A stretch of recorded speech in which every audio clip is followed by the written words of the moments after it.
ស្ដីបងប្អូនជាយើងនេះយើងគាត់ផ្ញើនេះយើងតាំងពីខាងកំពង់ស្ពឺមួយបងប្អូនកំពង់ស្ពឺមកវាមុតដល់វានំមុតស្ទើ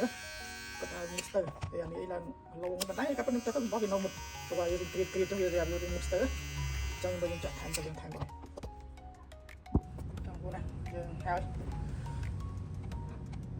បងប្អូនចាប់ចូលរួចរាល់ហើយសម្រាប់70ឆ្នាំគឺយើងអានេះខ្ញុំអត់បានកែរៀងទេព្រោះយើងបោះចាក់ស្បៀងលើក្រោមទៅដល់បាទ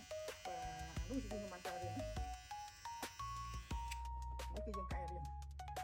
តម្លៃក៏ខុសគ្នាបងប្អូនប៉ុន្តែវាមិនខុសគ្នាច្រើនខុសគ្នាបន្តិចមែនទេប៉ុន្តែគឺថាសម្រាប់ជាងនេះគាត់អត់ប្រកាន់រឿងការកែរៀងជាងនៅជាងសៀនរៀងនេះមកសៀនរៀងនេះខាងកំពង់ស្ពឺបងប្អូនជាមួយនឹងសាឲ្យវិញហើយតើតើនឹងការមុតគឺគុណភាពវាដូចតែគ្នាទេបងប្អូនមើលទៅហ្នឹងមុតល្អដល់ទៅទៅ